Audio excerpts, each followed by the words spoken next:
bakal bahas mengenai kronologis Sirah Nabawiyah kronologis,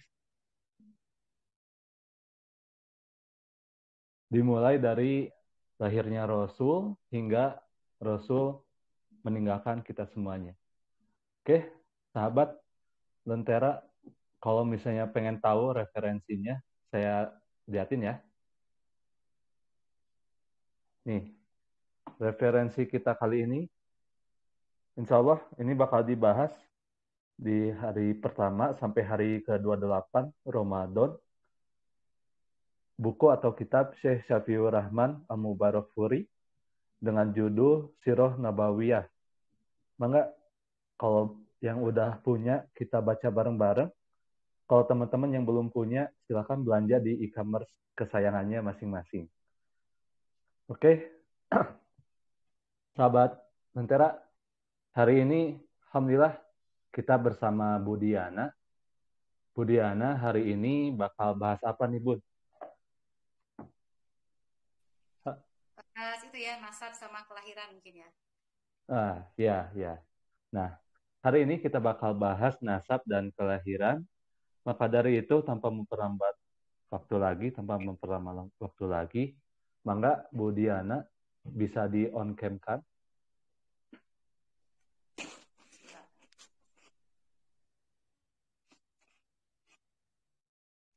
Oh iya, dan saya lupa nih. Insya Allah setiap harinya atau nanti kita bakal ada hadiah bagi teman-teman yang bisa atau yang bisa sharing mengenai kegiatan kita kali ini, kemudian diupload di Instagram, di story Instagramnya atau di sosial medianya, kemudian di situ dicantumkan insight atau pesan apa gitu yang ngena banget buat teman-teman gitu ya, gitu. Jadi misalnya nih, sekarang nih bahas nasab dan keluarga Nabi. Gitu. Kita pengen anak kita baik, ya harus kita dulu misalnya. Kayak gitulah, atau quotes apapun itu. Seperti itu ya, teman-teman semuanya. Ditunggu untuk story-nya dan tag Lentera Ilmu ID. Lentera Ilmu ID di Instagram. Tanpa spasi ya, huruf kecil semua. Silakan teman-teman buat dari setiap pertemuan kita buat story di Instagramnya atau di sosial medianya, di-share mengenai insight dari Sirah Nabawiyah yang kita bahas insya Allah sampai hari ke-28. Itu aja teman-teman semuanya. Mangga Bu Diana, waktu dan tempat dipersilahkan. Ya. Jazakallah khairan, Kang Rizal. Bismillahirrahmanirrahim. Assalamualaikum warahmatullahi wabarakatuh. Alhamdulillahirrahmanirrahim. Alhamdulillahilladzi arsala rasulahu bil huda wa dinil haq liyuzhirahu ala dini kullihi wa kafa billahi syahida. Asyhadu an la ilaha illallah wa asyhadu anna Muhammadan abduhu wa rasuluh. Allahumma sholli ala sayyidina Muhammad wa ala alihi wa sahbihi ajma'in. Amma ba'du. Baik sahabat Lentera, perkenalkan saya Diana Rosida. Saya lulusan atau alumni dari Akademi Sirah angkatan ketiga. Baik, saya diamanahi ini sama Kang Rizal buat sharing ya sama sahabat Lentera mengenai nasab dan kelahiran Nabi Muhammad sampai dengan 40 tahun sebelum kenabian. Insya Allah ya, di sini sahabat Lentera mungkin sudah pada membaca gitu ya buku yang dari Syekh Syafiur Rahman Mubarakfuri ya. Insya Allah ya, ngabuburit ini kita mulai dengan sharing tentang nasab. Nasab mungkin kita tahu semuanya ya, nasab itu struktur dari keluarga gitu ya, dari siapa kita dilahirkan, bapak kita siapa, kakek kita siapa, gitu namanya nasab ya. Rasulullah punya nasab yang memang sangat terhormat dan punya kedudukan di umatnya masing-masing gitu ya. Mungkin nanti teman-teman kalau ngomongin tentang nasab itu di Arab itu nasab itu dihafal dan apa ya sangat penting gitu. Jadi hafal sampai puluhan nasabnya gitu. Kalau kita kan mungkin kalau diri saya sendiri gitu ya, sampai kakek aja udah uyuhan gitu ya, kalau uyut-uyut kesananya nggak tahu namanya siapa gitu ya, apalagi karyanya. Nah nanti di nasab juga itu bersanding namanya hasab. Kalau nasab itu adalah rangkaian keluarga gitu ya, tapi kalau hasab itu adalah apa karya besar yang ada di nasab itu. Misalkan Rasulullah ya, misal Rasulullah SAW nasabnya Nabi Muhammad bin Abdullah bin Abdul Muthalib bin Hashim bin Abdi Manaf bin Qusay bin Kilab dan seterusnya sampai Adnan, dan juga nanti sampai Nabi Adam gitu ya keterusannya.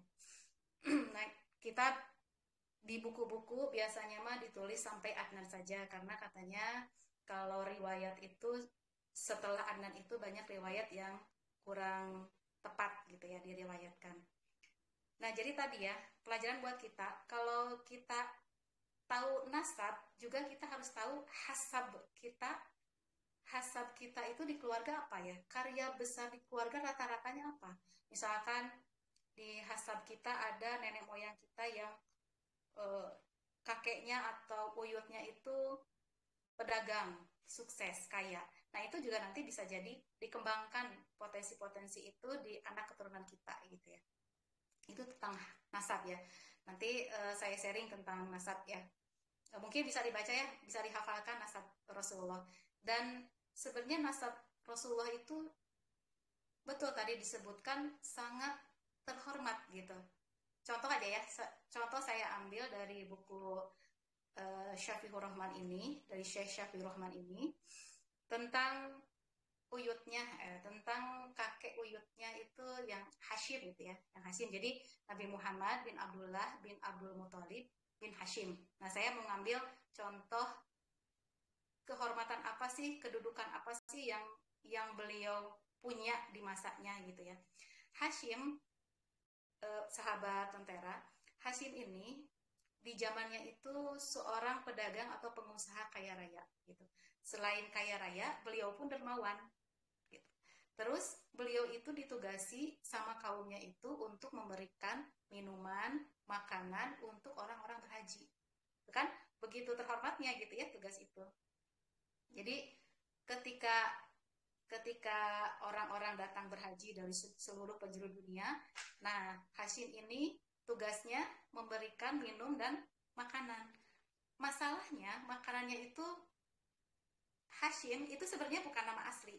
Hashim itu adalah gelar atau profesi gelar profesi ya yang diberikan kaumnya karena beliau itu apa ya, yang suka ngadonan roti terus dibubukin, dikasih kuah, terus si makanan itu dikasih ke para haji itu gitu. Nah orang yang suka ngadonan itu disebutnya Hashim gitu. Nah namanya sebenarnya kakeknya buyutnya Rasulullah itu adalah Amru gitu ya. Jadi Hashim itu tadi seorang yang dermawan, seorang yang kaya raya, seorang yang ditugasi kehormatannya untuk memberikan makanan dan minuman kepada peserta haji gitu ya di setiap tahunnya gitu ya. Dan beliau itu memang sangat penyayang kepada umatnya. Itu salah satu contoh nasab dari Rasulullah yang sangat terhormat gitu ya. Saya mungkin tidak lama-lama di nasab ini, kita maju ke kelahiran Rasulullah ya. Dari nasab tersebut lahirlah seseorang yang memang Allah persiapkan untuk menjadi contoh, untuk menjadi figur, untuk menjadi role model, bukan hanya di Arab tapi di jagat raya ini gitu ya, di bumi ini. Kelahiran Rasulullah itu merupakan kelahiran cahaya. Kenapa disebut kelahiran cahaya? Mungkin kemarin sudah dibahas sama Teh Wati gitu ya, bahwa keadaan sosial masyarakat yang ada di Jazirah Arab saat itu, sosialnya ya ekonomi, budaya, sosial, dan masyarakatnya itu sangat jauh dari ajaran gitu. Dari ajaran siapa? Ajaran Hanifiyah yang dulu diajarkan oleh Nabi Ibrahim. Nah, ajaran Nabi Ibrahim gitu ya. Jadi sudah pada hilang gitu ajarannya. Jadi yang tersisa itu adalah kejahiliahan. Dimana kita tahu mungkin kemarin sudah dibahas kejahilian apa saja dari mulai ekonomi, sosial, budaya, yang dari mulai apa namanya penyembahan apalagi ya, kemusyrikan di mana-mana, perzinahan, pembunuhan di mana-mana, pokoknya semuanya kacau gitu. Nah, makanya disebut jahiliyah dan jauh dari bagaimana menyembah Allah juga nggak tahu gitu. Tapi sebenarnya mereka tahu ada Allah yang menciptakan, tapi mereka tidak tahu bagaimana sih caranya menyembah. Bagaimana caranya saya ini bergaul, bagaimana caranya saya ini berdagang, bagaimana caranya saya ini uh, menikah gitu ya. Bahkan kemarin mungkin sudah disebutkan menikah yang tidak ada aturannya gitulah ya. Nah, jadi kelahiran Rasulullah itu makanya disebut kelahiran cahaya. Kenapa? Karena nanti akan didapati bahwa Rasulullah itu adalah akan mengeluarkan manusia bukan hanya di Jazirah Arab, tapi di seluruh dunia, di seluruh jagat raya ini, mengeluarkan manusia dari kegelapan, yang tadi kejahiliahan, menuju kepada cahaya, yaitu Islam. Ya, gitu. Jadi Islam itu adalah sebuah cahaya, gitu. Masya Allah, gitu ya. Jadi kalau ngomong kelahiran, sahabat Lentera, mungkin Rasulullah itu ada apa ya, usianya itu dibagi dua, gitu. Ada usia persiapan, ada usia karya.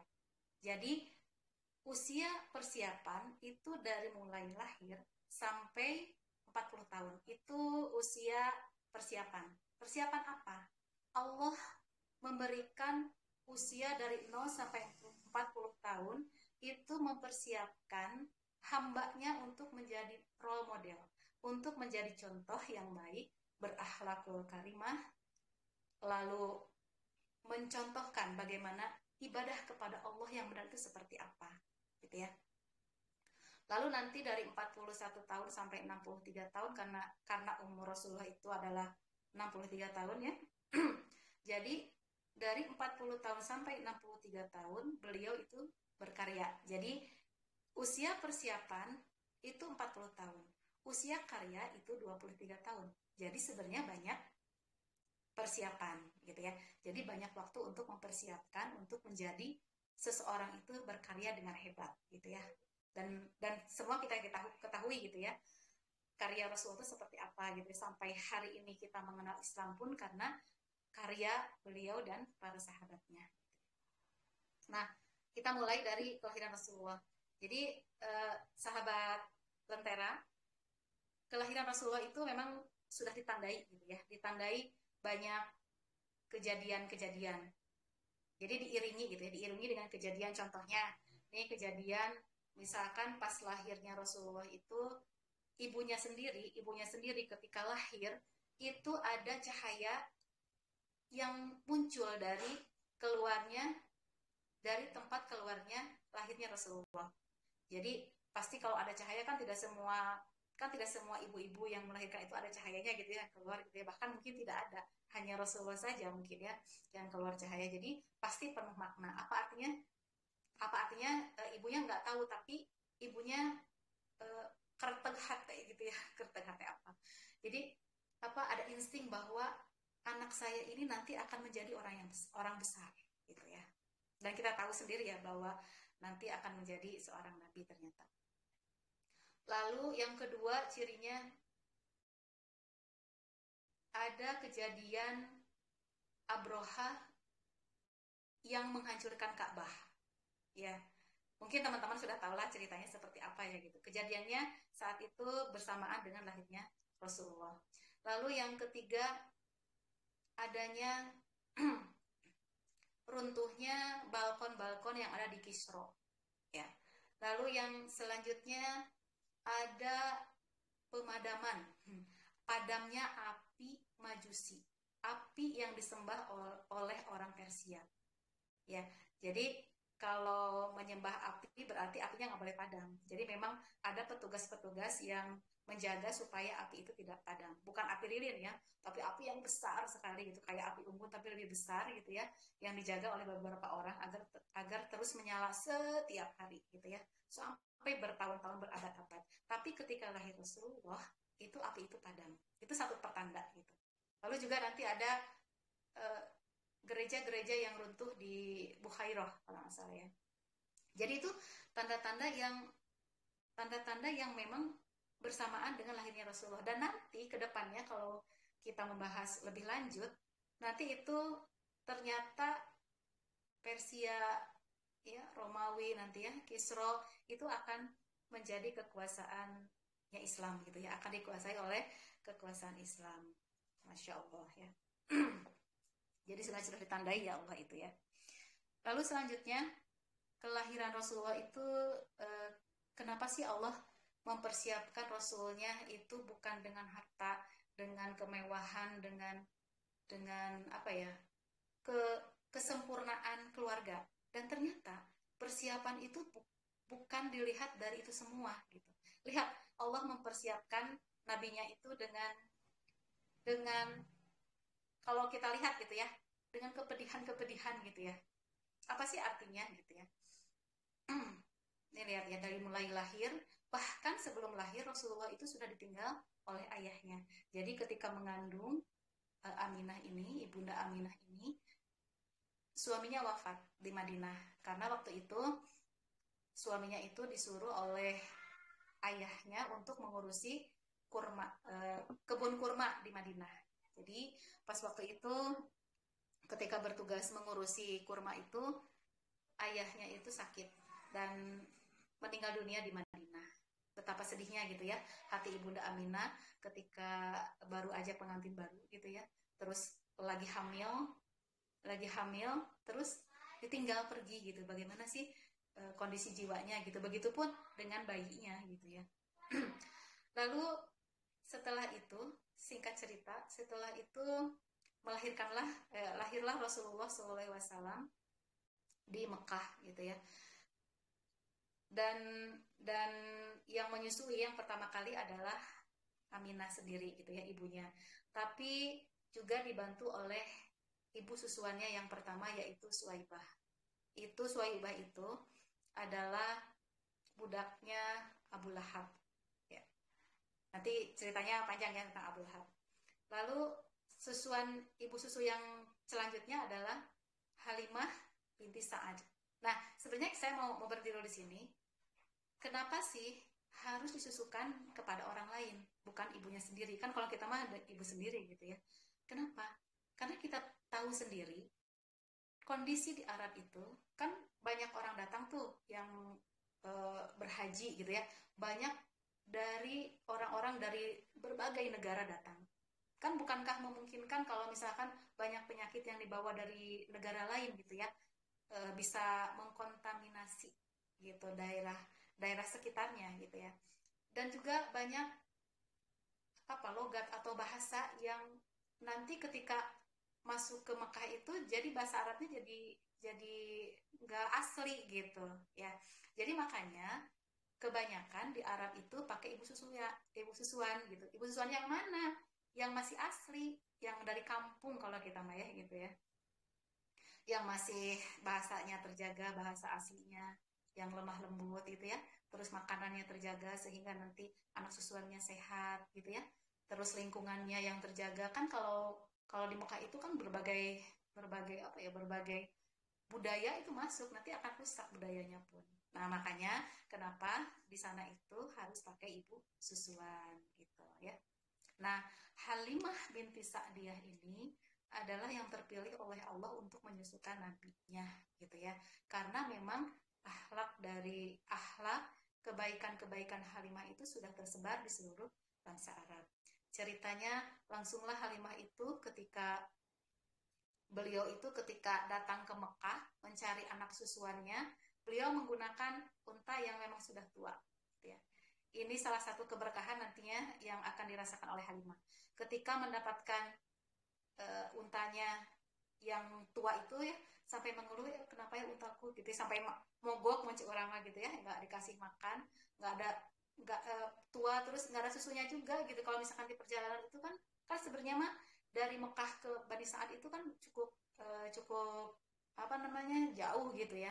Jadi harus menggunakan kendaraan yang memang sehat. Tapi ternyata untanya Halimah itu apa namanya tua gitu ya. Ya jadi lama gitu. Makanya tertinggal dia itu dari teman-temannya yang juga eh, membawa nantinya apa pergi untuk mencari anak susuannya di Mekah itu. Ceritanya langsung saja sudah menemukan Nabi Muhammad SAW yang disusukan. Dari situ banyak keberkahan-keberkahan yang dirasakan oleh Halimah Sa'diyah.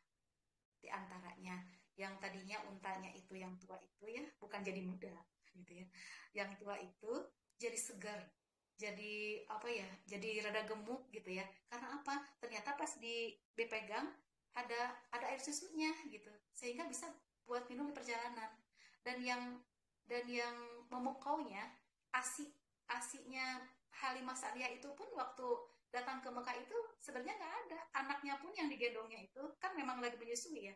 Yang digendongnya itu nggak kenyang dengan asinya, tapi ketika disusukan oleh oleh Halimah kepada Rasulullah ternyata jadi banyak asinya gitu. Itu salah satu keberkahan yang didapat oleh Halimah. Makanya ketika dapat keberkahan itu langsung aja dibawa ya Nabi Muhammad itu ke kampungnya Bani Sa'ad namanya. Di sana banyak keberkahan-keberkahan yang lainnya sampai nanti ketika 2 tahun kan harusnya disapih ya. Kalau ibu-ibu tuh menyapih anaknya itu sampai 2 tahun lalu dikembalikanlah kepada orang tuanya.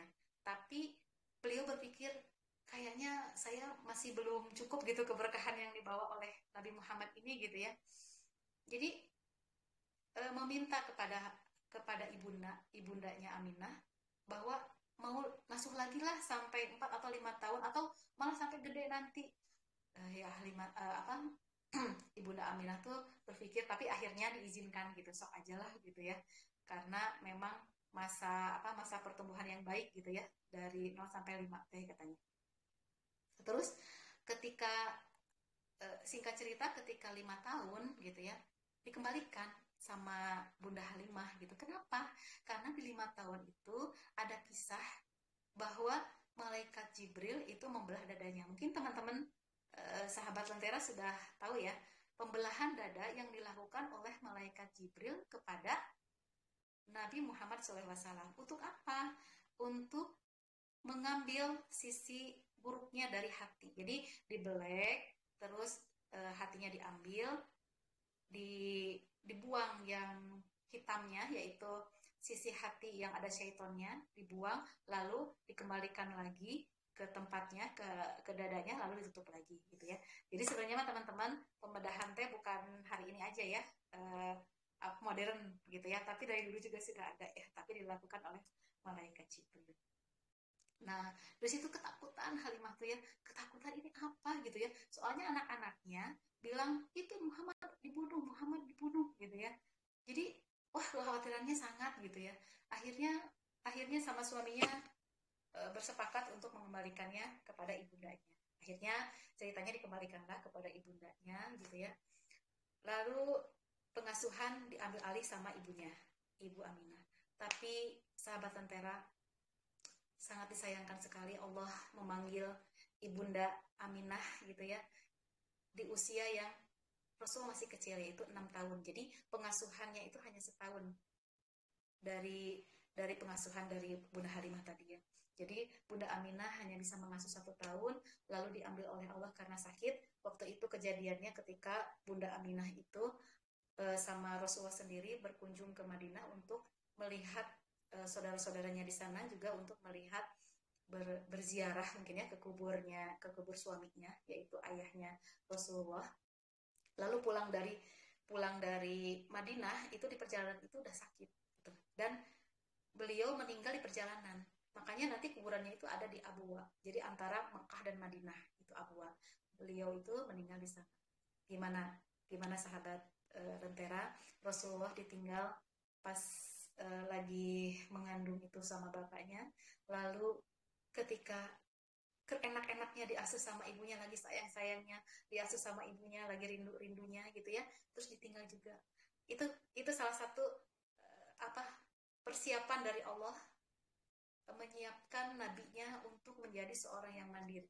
Jadi diasuh langsung oleh siapa? Oleh Allah gitu ya, nggak ada ibu bapaknya, nanti diasuh langsung oleh hakikatnya oleh Allah langsung gitu ya. Lalu selanjutnya pengasuhan Nabi itu dilanjutkan oleh kakeknya Abdul Muthalib yang sangat sayang sama Nabi, sangat sayang sekali. Tapi pun 2 tahun kemudian, 8 tahun Nabi bersama beliau, ketika 8 tahun kakeknya pun diambil oleh Allah. Ya. Betapa sedihnya gitu ya kalau mengingat ini, ya Allah gitu ya. Nabi itu begitu ternyata gitu ya, ditinggal sama orang-orang tersayangnya. Akhirnya pengasuhan ketika kakeknya itu mau meninggal berpesan kepada paman-pamannya Nabi bahwa yang mengasuh itu adalah Abu Thalib. Kenapa yang ditunjuk sebanyak itu hanya Abu Thalib gitu ya? Padahal Abu Thalib itu tidak punya uang gitu, tidak sama ekonominya dengan paman-paman yang lainnya. Dia juga banyak anaknya. Kenapa? Karena akhlaknya paling baik, paling bagus di antara paman-paman yang lain. Tuh, makanya ini juga pelajaran buat kita semua ya, teman-teman sahabat Lentera. Ketika kita menitipkan anak itu, lihatlah akhlaknya gitu ya. Sehingga nanti kan gitu ya, dari mulai Halimah gitu ya, dari mulai Halimah ibunya, kakeknya, pamannya itu semuanya akhlaknya baik. Sehingga lihat Nabi seperti apa gitu nanti akhlaknya, nanti mungkin akan dibahas ya tentang akhlak Rasulullah dan sifat-sifatnya, luar biasa gitu ya. Jadi itu pun pelajaran buat kita gitu ya, bahwa menitipkan anak itu harus kepada yang akhlaknya baik gitu ya. Singkat cerita, dalam pengasuhan Abu Thalib itu Rasulullah menitipkan diri gitu ya, pandai menitipkan diri. Beliau tidak serta-merta karena dititipkan sama Abu Thalib, apalagi beliau itu melihat anak-anaknya banyak gitu ya, ekonominya kurang, makanya beliau itu tidak tinggal diam gitu. Beliau itu remajanya itu dihabiskan untuk menjadi penggembala domba gitu ya. Jadi ngambil gembala dari orang-orang yang di sekitarnya, jadi nggak buruh gitu. Kita mah buruh untuk menggembala domba, jadi hasilnya itu uangnya dipakai sendiri, dipakai makan juga buat nambahin sepupunya ya anak-anaknya Abu Thalib gitu. Jadi tinggal diam gitu. Jadi sudah terlihat kemandiriannya dari remaja. Pas 12 tahun ada kejadian ketika Rasulullah diajak oleh Abu Thalib itu berdagang ke Syam gitu ya. Teman-teman, kondisi saat itu memang sudah tersebar bahwa akan ada nabi terakhir, akan ada nabi di akhir zaman ya. Itu yang tahu itu pasti ahli kitab gitu ya. Makanya orang-orang Yahudi itu kan ahli kitab nih ya, sama orang Nasrani itu kan ahli kitab ya. Tahu di kitab-kitabnya itu disebutkan, dituliskan bahwa akan lahir nabi terakhir ya. Di sini begini ciri-cirinya dan segala macam. Makanya mereka tersebar gitu di seluruh kota-kota yang ada di kitabnya itu. Mereka tersebar untuk mencari apa? Untuk mencari siapa nih anak yang lahir nanti. Harapan mereka itu yang lahir itu dari kaum Bani Israel gitu ya. Makanya mereka tersebar untuk mengambil anak itu untuk diasuh gitu, karena ya mengasuh nabi namanya juga ya, semua orang mau gitu ya. Nah, ketika 12 tahun Rasulullah diajak berdagang ke Syam, ternyata di sana itu ada ahli kitab yang namanya Buhairo gitu ya. Dia itu nggak pernah keluar rumah, tapi selalu melihat dari jendela kalau kita mah jendela masjidnya gitu ya, jendela masjidnya dilihat. Kan ada rombongan datang tuh kelihatan gitu dari kejauhan. Kok ada rombongan datang, itu awan kok nuturkeun wae menaungi gitu ya, menaungi kafilah dagang itu. Siapa mereka? Padahal yang dinaungi awan itu adalah ciri-ciri orang yang dipilih Allah untuk menjadi nabi gitu. Lalu ciri kedua, ketika nabi itu mendekat, ada pohon yang merunduk, ada batu yang kayak sujud gitu ya. Nah, itu ciri-ciri kenabian gitu. Makanya ketika pas datang itu langsung menyambut gitu. Padahal Buhairah itu jarang sekali atau bahkan tidak pernah keluar dari mihrabnya gitu. Nah itu keluar menyambut Rasulullah. Lalu Rasulullah itu pas, lalu yang ciri yang ketiga itu kelihatan ketika Rasulullah duduk di pohon yang jauh dari keramaian gitu ya. Orang lain kalau istirahat itu ya, kafilah dagang itu berkumpul gitu ya, kongko gitu ya. Tapi kalau Rasulullah menyendiri aja di pohon itu. Nah, pohon itu pohon yang tidak bisa disentuh oleh yang lainnya. Jadi yang duduk di bawah pohon rindang itu hanya seorang nabi. Itu ciri yang lainnya. Lalu Buhairah itu memberikan jamuan gitu ya untuk kafilah dagangnya Rasulullah. Lalu di sana juga ada tanda-tanda yang lainnya, contohnya di belakang sini walikat gitu ya, di belakang pundaknya itu ada tanda seperti apel gitu ya, warna merah gitu, dan di matanya juga ada tanda. Jadi terus Buhairah tahu bahwa anak ini lagi diincar gitu sama orang-orang yang memang mau mengambil anak gitu ya. Kan beliau itu nggak tahu bahwa ternyata anak ini lahir dari kalangan bukan Bani Israel, tapi dari orang Arab gitu ya. Makanya Buhairah itu khawatir akan terjadi penculikan, pembunuhan, makanya disuruh pulang langsung. Gitu ya. Itu di kisah 12 tahun Rasulullah. Ya, Masya Allah. Lalu selanjutnya gitu ya, kita singkat saja. Ketika setahun 2 tahun Rasulullah lalui gitu ya dengan pengembalaannya, dengan hidup bersama Abu Thalib, dengan pembinaan, pembimbingan dari Abu Thalib, dan jangan lupa Rasulullah pun di sini sifat-sifatnya sudah terlihat. Rasulullah dari kecil itu tidak mau yang namanya menyembah berhala, gitu ya, karena beliau itu pun dulunya itu mengamalkan ajaran Nabi Ibrahim Hanifiyah itu, gitu. Jadi nggak ada yang namanya penyembahan berhala, orang-orang main berjudi beliau enggak, yang lain itu minum khamar beliau enggak, upacara-upacara adat untuk penyembahan berhala beliau enggak gitu ya. Jadi memang sudah terjaga dari kecilnya itu, karena beliau pun dikenalkan dengan yang namanya ajaran Nabi Ibrahim atau Hanifiyah gitu ya. Mungkin ini juga nanti bisa menjadi pelajaran buat kita ya, ketika keadaan kita carut-marut seperti ini, apa yang harus dilakukan. Itulah enaknya gitu ya kalau kita membaca kisah Rasulullah, karena kisah Rasul itu bukan hanya cerita, tapi menjadi panduan bagi kita bagaimana kita ini bisa menyelesaikan masalah, dari mulai masalah diri, masalah keluarga, baik ataupun di masyarakat sekalipun. Insya Allah ya, kita sedang mempelajari. Singkat cerita, 25 tahun Rasulullah sudah bersama dengan Abu Thalib. Lalu lalu di sana itu ada satu perniagaan ya. Memang orang Arab itu, di Mekah khususnya itu ya, tadi sempat terlupakan bahwa di Mekah itu ada jalur yang dibuka oleh Hashim tadi ya, yang saya ceritakan. Hashim itu membuka jalur perdagangan di musim panas dan musim dingin. Jadi beliaulah yang yang membuka jalan untuk itu. Nah, itu berjalan sampai Rasulullah Rasulullah juga mengalaminya gitu ya, untuk berdagang di musim dingin dan di musim panas seperti yang tertera dalam surat Quraisy gitu ya. Jadi ketika itu Rasulullah juga memilih untuk berdagang gitu. Modalnya dari mana gitu? Dari Bunda Khadijah gitu ya.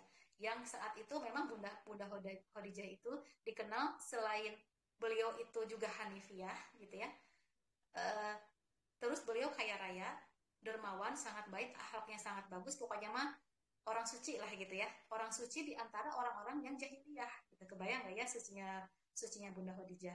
Nah itu jadi ketika itu perdagangannya itu diperjualbelikan ke Syam atau ke Yaman gitu. Jadi beliau itu menyewa orang-orang laki-laki yang ada di Mekah itu disewa untuk menjual barangnya di Syam gitu ya. Nah, terus mendengar bahwa ada laki-laki yang juga mau bekerja, yang akhlaknya itu ya amin. Beliau juga pasti mendengar gitu ya, akhlaknya begini, nasabnya juga terhormat dan segala macam gitu ya. Akhirnya beliau tertarik untuk menawarkan dagangannya untuk dijual ke Syam. Karena tadi ya, dari mulai al-aminnya yang terdengar itu kan, bukankah ketika kita berdagang itu nomor satu ya, al-amin itu, kepercayaan itu nomor satu gitu ya, yang untuk usaha gitu ya, untuk keberhasilan satu usaha. Lalu melamarlah gitu ya, ceritanya melamarlah untuk berdagang. Akhirnya dikasih tahu begini-begini, dan ternyata di akhirnya ketika itu Rasulullah ditemani oleh Maisarah, laki-laki ya. Maisarah itu kalau di Arab itu Maisarah laki-laki. Jadi ditemani oleh Maisarah, untuk apa sih ditemani gitu ya? Biar Bunda Khadijah itu tahu gitu, Cing, gimana sih caranya dia itu berdagang? Jujur, betulkah dia jujur? Betulkah dia itu seperti yang orang-orang katakan gitu ya? Akhirnya berjalanlah beliau gitu ya, bersama Maisarah, terus dilihatlah akhlaknya dan segala macam. Akhirnya ketika kembali ke Mekah itu betul-betul mencengangkan gitu ya. Selain mendapati keuntungan yang luar biasa, yang berkali lipat daripada pedagang-pedagang yang lainnya gitu ya, sewaan-sewaan pedagang yang lainnya, beliau juga mendapati Maisarah menyaksikan dengan mata kepalanya sendiri bahwa ada keutamaan-keutamaan yang tadi disebutkan, bahwa Rasulullah itu nggak pernah kongkow, akhlaknya baik dan segala macam, itu diceritakan sama Maisarah. Dan akhirnya gitu ya, dan akhirnya tumbuh gitu benih-benih gitu ya, tumbuh rasa ingin gitu ya, ingin menikah dengan beliau yang memang ternyata Bunda Khadijah itu memang lagi menunggu gitu, menunggu seseorang yang hadir dalam dirinya dengan kriteria seperti itu gitu.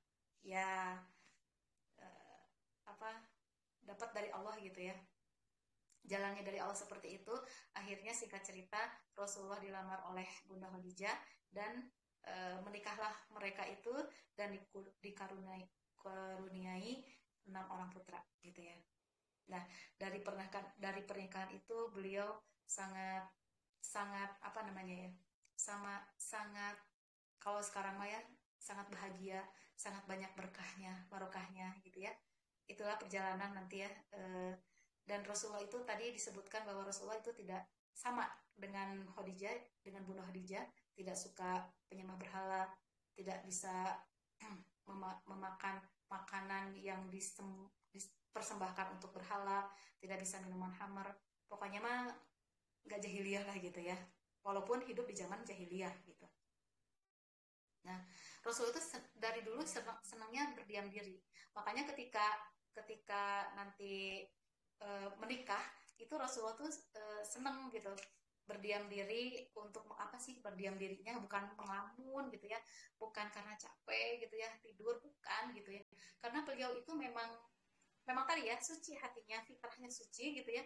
Beliau itu memikirkan, kenapa ya kok di ajaran Nabi Ibrahim itu nggak ada tuh yang kayak begini gitu ya, tapi kok sekarang di masyarakat ini kan banyak, jadi seakan-akan itu teh satu hukum gitu, bahwa menikah begitu teh aturannya begitu layak gitu ya, tapi kok saya asa aneh gitu ya. Jadi memikirkan kejahiliahan masyarakatnya saat itu gitu ya, apa namanya, memikirkan dari kejauhan. Jadi perenungan kenapa ya masyarakat saya itu kok nikahnya kayak gini gitu, padahal Rasulullah tuh nikah ya sesuai gitu ya dengan apa yang diajarkan Nabi Ibrahim gitu. Kan kemarin disebutkan ya, pernikahannya suka sama suka lah gitu ya, yang belum punya anak sudah menikah itu boleh boleh menikah lagi dengan yang lain, nanti anaknya diaku dan segala macam gitu ya, mungkin kemarin sudah dijelaskan gitu ya. Jadi itulah sifat-sifat Rasulullah yang dipersiapkan oleh Allah dari mulai lahir sampai Rasulullah 40 tahun itu dihantarkan sedemikian rupa gitu ya, untuk persiapan kemandirian, untuk persiapan pengasuhan seperti apa gitu ya, yang kita tahu semuanya berakhlak gitu ya, lingkungannya yang mendukung untuk menjadi seseorang yang bisa disebut panutan gitu ya. Jadi mungkin pelajarannya di sini nanti di Fiqh Sirah gitu ya, itu kronologisnya dari dasar lahir sampai Rasulullah 40 tahun gitu ya. Mungkin singkat ini gitu ya. harusnya dikaji sampai 3-4 jam gitu ya kalau untuk sebenarnya untuk ini. Tapi mudah-mudahan teman-teman bisa mengambil pelajaran ibroh dari semua ini. Yang pasti pelajarilah terus Sirah Nabawiyah, karena Sirah Nabawiyah itu adalah panduan bagi kita muslim. Selain Al-Quran itu disandingkan adalah Sirah Nabawiyah, karena mempelajari Quran tanpa mempraktekannya itu nol besar gitu ya. Jadi prakteknya itu ada di Sirah Nabawiyah. Mudah-mudahan teman-teman sahabat Lentera di sini berjuang keras untuk bagaimana kita mengetahui bagaimana perjalanan Rasulullah. Bukankah Allah sudah memberikan statementnya, ketika hamba itu ingin taat kepada Allah, maka taatilah Rasulullah. Maka tidak ada lain caranya bagaimana kita taat kepada Rasulullah selain mempelajari Sirah Nabawiyah. Mungkin itu saja sahabat Lentera dari saya. Maaf jika ada kekurangan dan kesalahan, itu pasti dari saya. Mungkin begitu, Kang Rizal, bagaimana selanjutnya? Ya, Insya Allah, Alhamdulillah, hari ini kita udah nge-sharing ya, udah bahas mengenai dari nasab Rasulullah hingga sampai Rasulullah sebelum kenabian. Di situ kita juga tahu bahwasanya Rasul ini bukan orang yang ecek-ecek gitu. Ternyata dari atasnya aja udah benar gitu ya. Nah, kayak gitu. Oke ya, mengingatkan sahabat Lentera semuanya. Oke, mengingatkan sahabat Lentera semuanya, silakan di screenshot kegiatan kita kali ini, kemudian diposting di sosial medianya, di Instagram, ya di story-nya, kemudian dimasukkan tuh quotes-nya apa tuh. Nih, saya lagi buat nih. Nah, ini nih contohnya.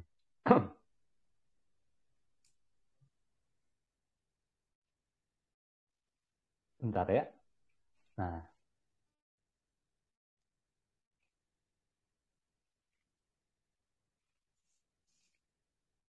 ya, saya udah upload di grup. Silakan teman-teman diambil hikmahnya untuk pertemuan kali ini, kemudian ya, silakan diambil hikmahnya pertemuan kali ini, kemudian teman-teman di-upload, di-share di sosial medianya masing-masing, kemudian di-tag @Lentera Ilmu ID. Lentera Ilmu ID. Huruf kecil semua, disatuin semuanya ya, teman-teman. Nah, nanti teman-teman yang beruntung, insya Allah akan mendapatkan hadiah dari Lentera Ilmu. Oke, ditunggu saja ya, teman-teman. Ayo kita ramaikan lagi, ayo kita ngabuburit barokah, halal mode gitu ya, di Lentera. Kita bahas Sirah Nabawiyah di hari 1 Ramadan sampai hari ke-28, membahas kronologi Sirah Nabawiyah, teman-teman semuanya. Oke, ditunggu besok hari. Jangan lupa besok hadir ya jam 5. Itu saja mungkin Bu Diana. Masya Allah, terima kasih jazakillah khair yang sudah share ilmunya kepada kita, dan ternyata kita lebih harapannya nih udah tahu Rasul, kita makin cinta gitu ke beliau. Oke, teman-teman semuanya, kita tutup saja dengan bacaan hamdalah bersama-sama. Alhamdulillahirabbil alamin. Kemudian istighfar, astagfirullahaladzim, astagfirullahaladzim, astagfirullahaladzim. Dan kemudian doa kifaratul majelis. Bismillahirrahmanirrahim. Subhanaka Allahumma bihamdika, asyhadu an la ilaha illa anta, astaghfiruka wa atubu ilaik. Jangan lupa besok ditunggu lagi jam 5. Wassalamualaikum warahmatullahi wabarakatuh. Waalaikumsalam. Ya. Terima kasih, Bu.